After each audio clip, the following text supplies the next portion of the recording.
Oi, gente! Bom, estou aqui então para fazer a leitura do trabalho de conclusão de curso da graduação em Pedagogia, da licenciatura em Pedagogia, que eu iniciei lá em 2018, 2019 e finalizei, né, recebi o diploma final de 22, com a publicação, com a entrega desse artigo. Eu faço a leitura para vocês do texto e espero não interromper demais. Bem, o título é A Leitura de Cada Um ou Como Cada Um Lê o que Lê. Então, o resumo. Esse trabalho visa lançar mais perguntas acerca da leitura escolar do que encontrar respostas. Melhor seria chamá-lo de ensaio. Através de revisão bibliográfica acerca do tema leitura, incluindo a aproximação de textos filosóficos, tendo como objetivo entender a leitura como um processo individual e único que se dá a cada leitor ao se lançar ao encontro leitura. Uma leitura-provocação, que possibilite ao leitor deste e de outros textos desconfiar do que lê, que critique os personagens, que crie sua própria coerência para que duvide do escrito. Uma leitura ativa e não reativa. Uma problematização da leitura. Ou um olhar sobre a leitura. Uma leitura-provocação. A tal ponto que o leitor passa, inclusive, encontrar a sua própria escrita dentro da escrita do outro. O ensaio trata de lançar vistas menos ao leitor crítico literário e tampouco à leitura por prazer, e mais ao leitor viajante, e ao leitor escritor, e ao leitor que subverte, e ao leitor que ama, e ao leitor que duvida, e, e, e. Introdução. Não gosto de ler. Essa é a expressão que me chega mais comumente quando inicio conversas em torno da experiência individual de leitura. Tanto em conversas com pessoas próximas, amigas ou familiares, quanto em ambientes escolares e acadêmicos. Encontrei no material distribuído pelo Governo do Estado de São Paulo em 2003, Programa de Formação de Professores Alfabetizadores, coletânea de textos, o texto de Rosângela Veliago, que diz: nem sempre nós estabelecemos esse tipo de relação com os livros e com a leitura, e não é difícil encontrar professores que afirmem não gostar de ler. Aqui Rosângela se refere ao texto apresentado na página anterior do livro, um texto de Michel Ende intitulado A História Sem Fim, onde o autor do texto desejava uma história que nunca acabasse e que seria um suplício para quem não gosta de ler. Fico às voltas com as perguntas: será mesmo que não gostamos de ler? Leituras. Alfabetizada nos anos 80, escola pública, fim da ditadura, sempre tive acesso à leitura. Mãe leitora assídua, exemplo em casa. Cenário ideal, segundo profissionais e professores. Livros e mais livros pelas estantes de casa. Idas a bibliotecas para empréstimo de livros. Sempre ouvi a narrativa de como a leitura fazia com que o leitor se transportasse pelas histórias,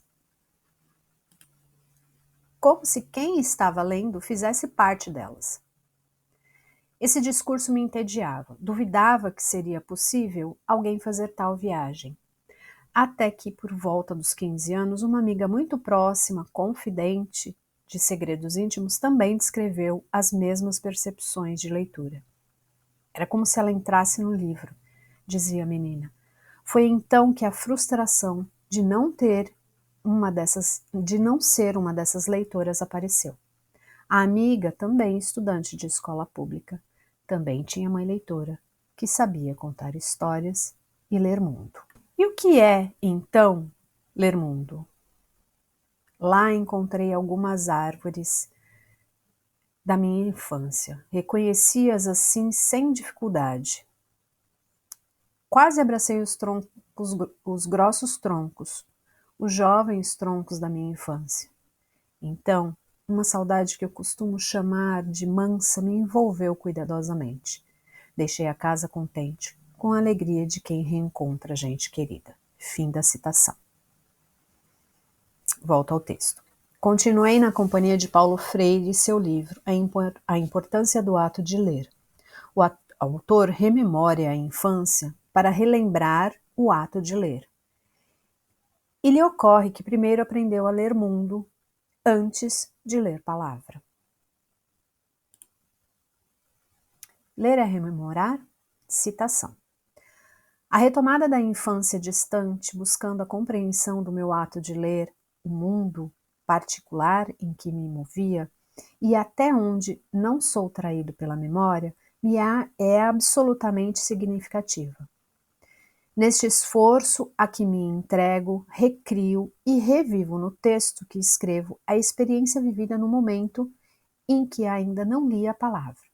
Me vejo então na casa mediana em que nasci, no Recife, rodeada de árvores, algumas delas como se fossem gente, tal a intimidade entre nós. A sua sombra brincava e em seus galhos mais dóceis, à minha altura, eu me experimentava, em riscos menores, que me preparavam para o risco de aventuras maiores.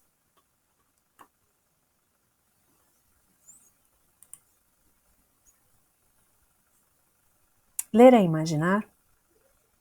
Citação. A velha casa, seus quartos, seu corredor, seu sótão, seu terraço, o sítio das avencas de minha mãe, o quintal amplo em que se achava tudo isso foi o meu primeiro mundo. Nele engatinhei, balbuciei, me pus de pé, andei, falei. Na verdade, aquele mundo especial se dava a mim como o mundo de minha atividade perceptiva. Por isso mesmo, como o mundo de minhas primeiras leituras. Fim da citação. Volto ao texto. Será que o que tento escrever diz mais da relação criança, casa, escola?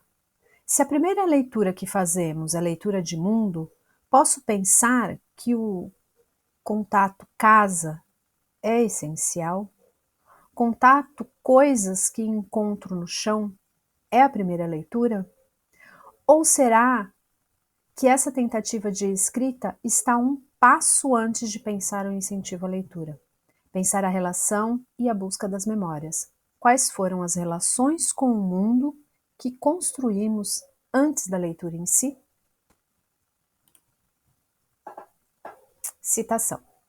Os textos, as palavras, as letras daquele contexto em cuja percepção Rio experimentava e, quanto mais o fazia, mais aumentava a capacidade de perder-se, encarnavam numa série de coisas, de objetos, de sinais, cuja compreensão eu ia aprendendo no meu trato com eles, nas minhas relações, com meus irmãos mais velhos e com meus pais.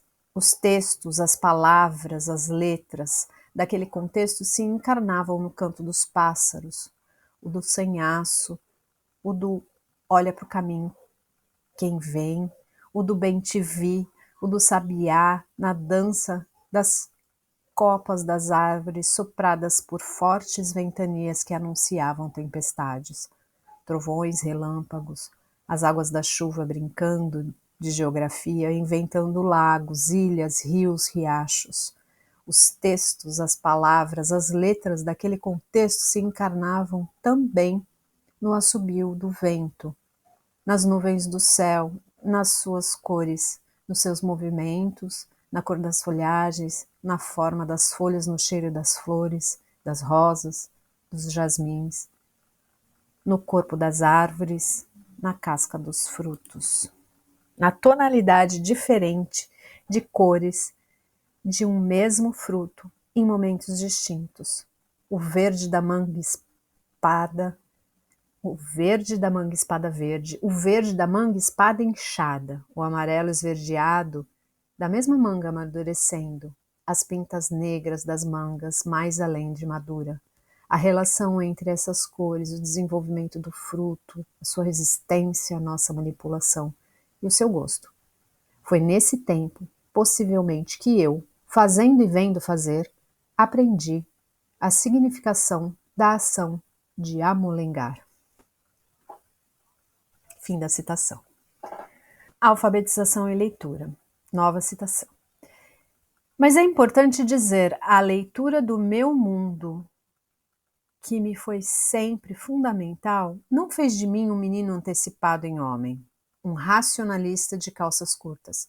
A curiosidade do menino não iria distorcer-se pelo simples fato de ser exercida, no que fui mais ajudado do que desajudado por meus pais.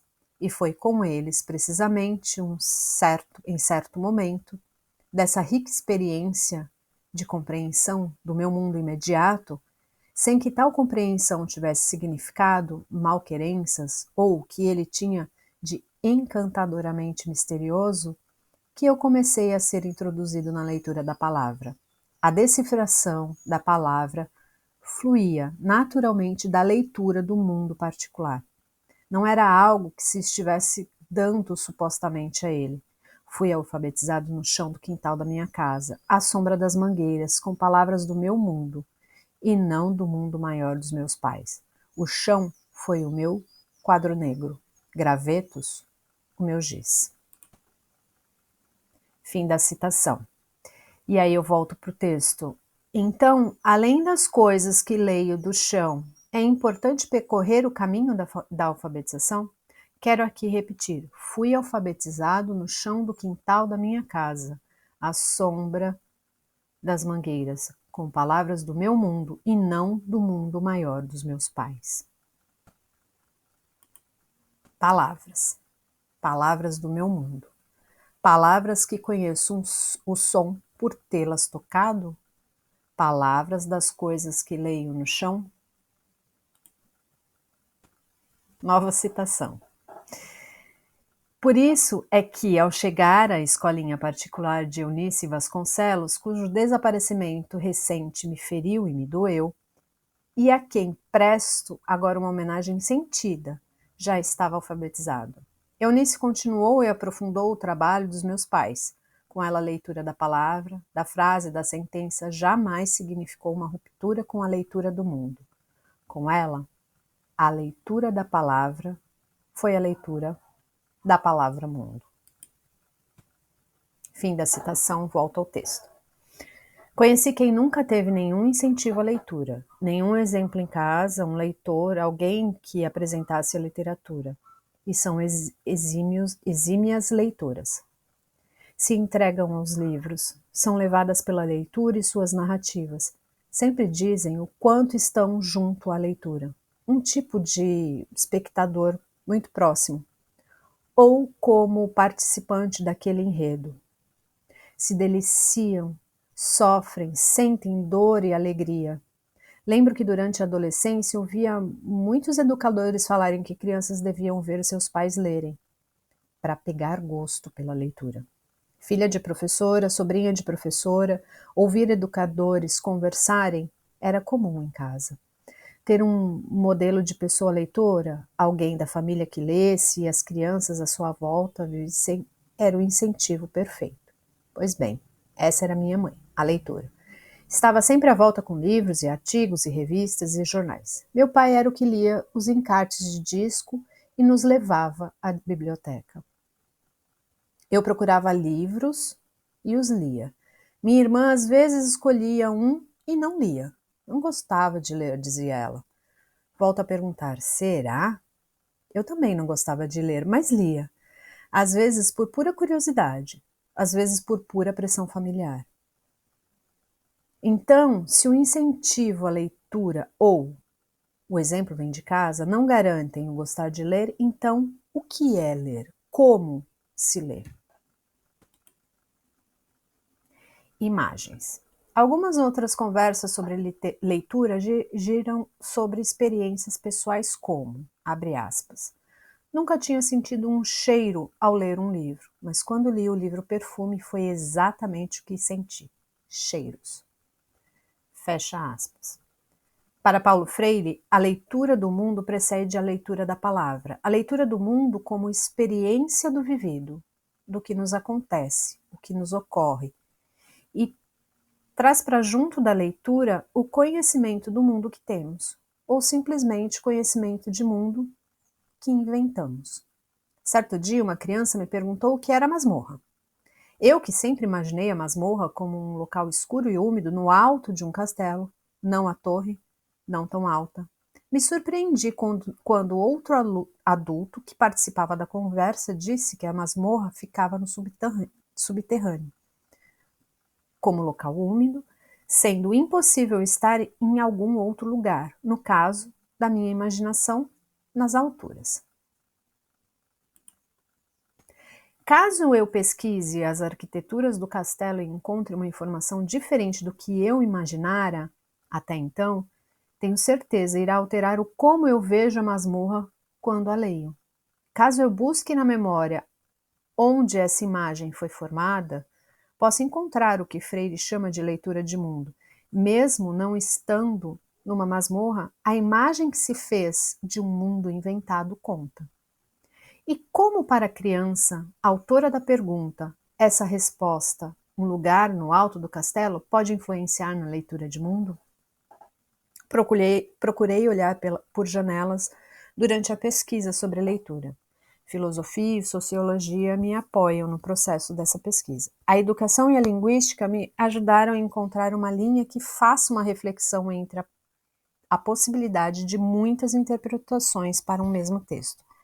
Preciso ainda deixar aqui registrado que quando digo de uma leitura, não digo de leitura de textos escritos somente. Entendo a leitura como um conjunto de símbolos que dizem de algo a quem se interessa, que passam para o leitor uma coerência e uma coesão, onde o sentido do texto, quem dá, é o leitor.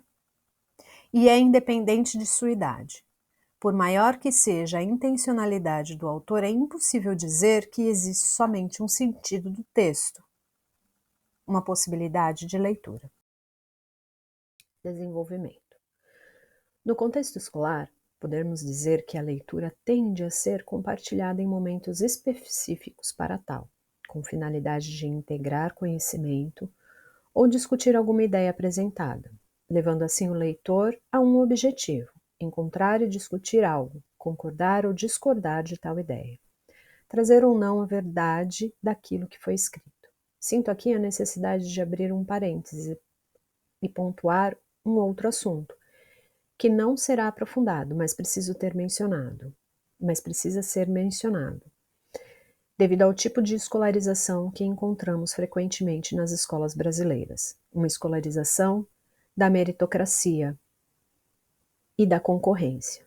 Tal exercício, embora muito importante, se torna mais um motivo de chacota do que discussão e aprofundamento. O exercício de leitura reflexivo, aplicado ao campo escolar, pode ter muitas leituras e seria a discussão um complemento das leituras de mundo. Angela Kleiman, em seu livro Texto e Leitor, apresenta casos aplicados a pessoas adultas e leitoras fluentes. Um dos casos apresentados, realizado na Universidade de Cambridge, onde se entregou um texto a diversas pessoas para que fizessem a leitura e depois recontassem a história.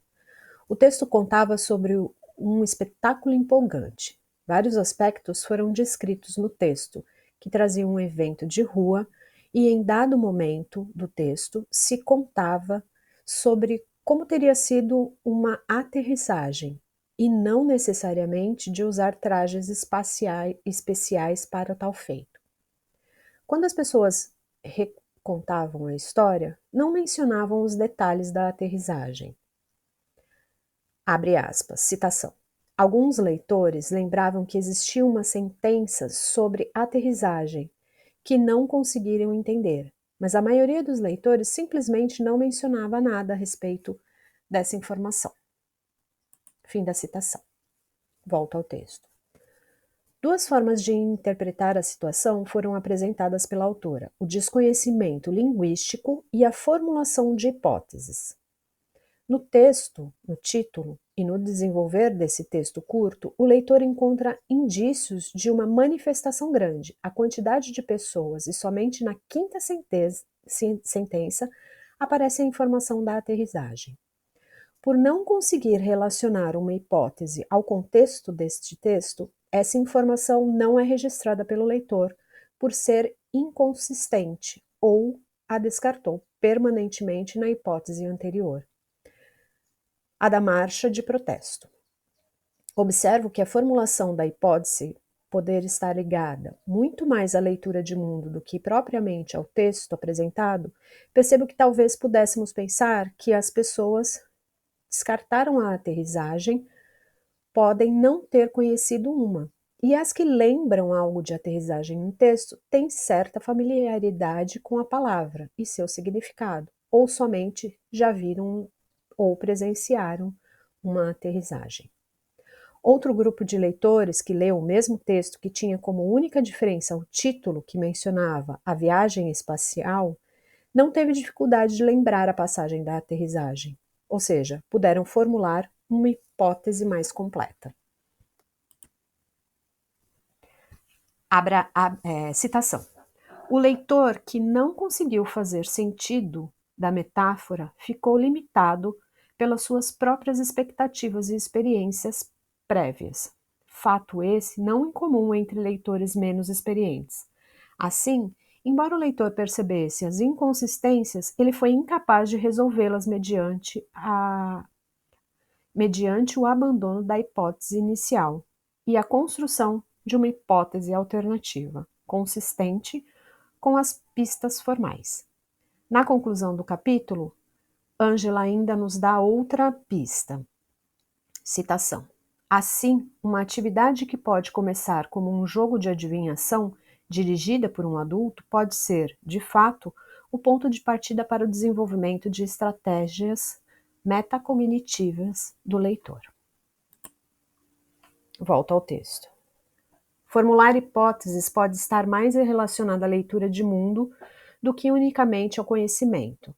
Dizer não gosto de ler está mais ligado ao tipo de mundo que se espera desse leitor do que o leitor em si. Formular hipóteses a partir de suas histórias não impede o leitor de conhecer a narrativa de outra pessoa, no caso, a leitura, mas tampouco aproxima dessa mesma leitura. Não existe uma troca. Para Walter Benjamin, a arte de narrar está em vias de extinção. E em seu texto ele diz que o motivo desse desaparecimento, abre aspas, é óbvia. As ações da experiência estão em baixa, fecha aspas. Experiências de mundo, de relações, são capacidades de ler mundo, provar mundo, testar mundo. Se somos tanto narradores como leitores, nesse mundo capitalista ocidental que mede o incentivo da leitura por venda de livros, considerar a importância das relações para as construções de narrativa e de leituras é urgente. Abre aspas. O que separa o romance da narrativa é que ela está essencialmente vinculada ao livro. Fecha aspas.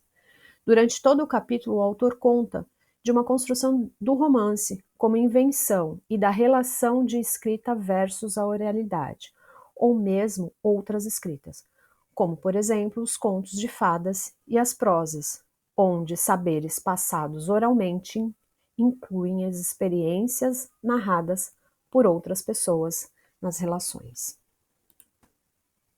Citação. A razão é que os fatos já nos chegam acompanhados de explicações. Em outras palavras, quase nada do que acontece está a serviço da narrativa. Quase tudo está a serviço da informação. Metade da arte narrativa está em evitar explicações.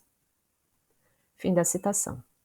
O autor continua comentando agora sobre as obras de Nikolai Leskov, as quais ele tinha se proposto a analisar no início do capítulo. Ele diz, citação, ele, o leitor, é livre para interpretar a história como quiser, E com isso, o episódio narrado atinge uma amplitude que não existe na informação.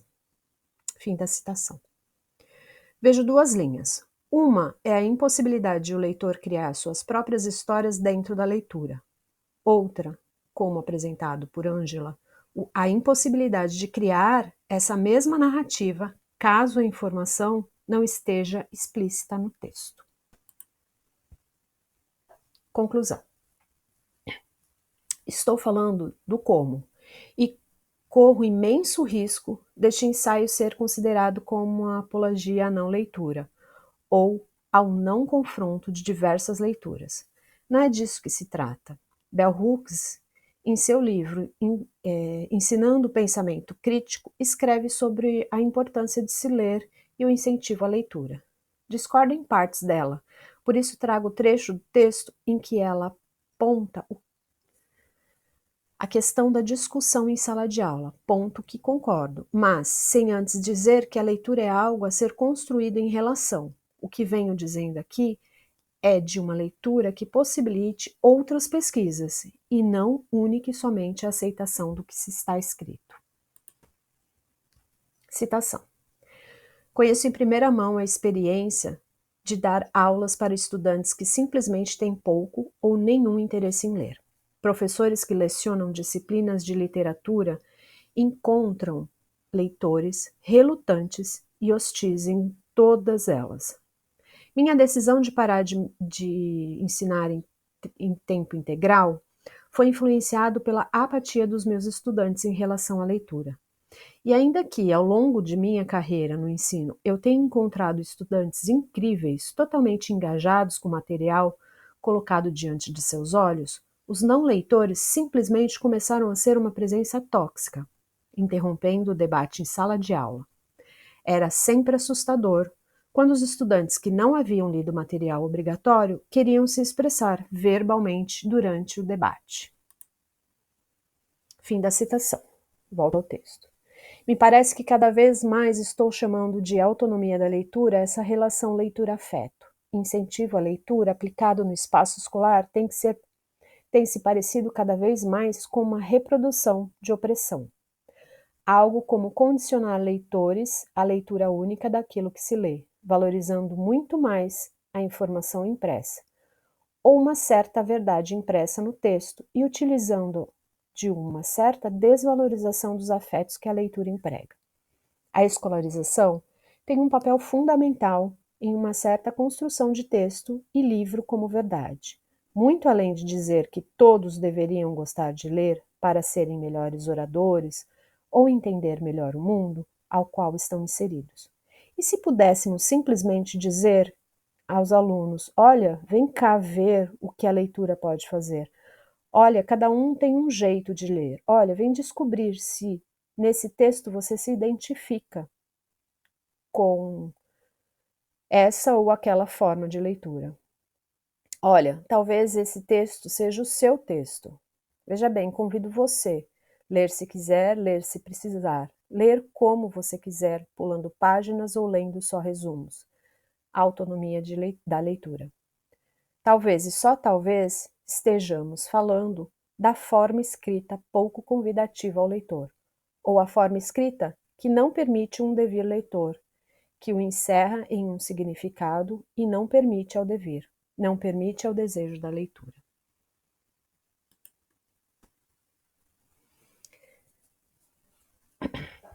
Talvez um bom começo seja olhar para o título deste ensaio, a leitura de cada um ou como cada um lê. Pensar que a leitura de cada um é algo individual e único e que depende de sua subjetividade e seu interesse pelo assunto, sem tender a encontrar um sentido ou compreensão tão e somente ao texto.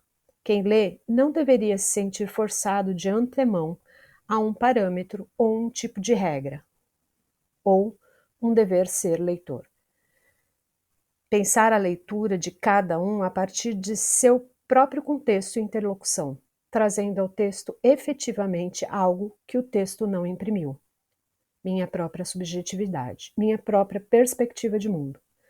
Para encerrar, trago então a colocação da pesquisadora Carolina Fedato, que em seu artigo O que se diz ao negar-se a ler, traz uma poderosa construção a partir do filme Minhas Tardes com Marguerite. Citação. Nosso cabeça fresca, e aí ela está se referindo ao personagem que não gosta de ler, vai aos poucos se desfazendo de suas experiências negativas com a leitura. Vai deixando de se recusar a ler, vai significando a leitura como viagem, labirinto e evasão.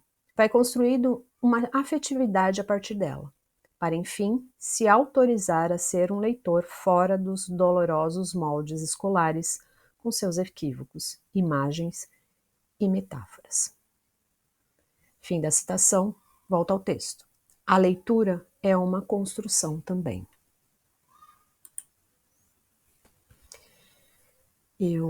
E agora eu finalizo, o texto tem suas referências, eu deixei no link do vídeo o acesso ao material, quem quiser fazer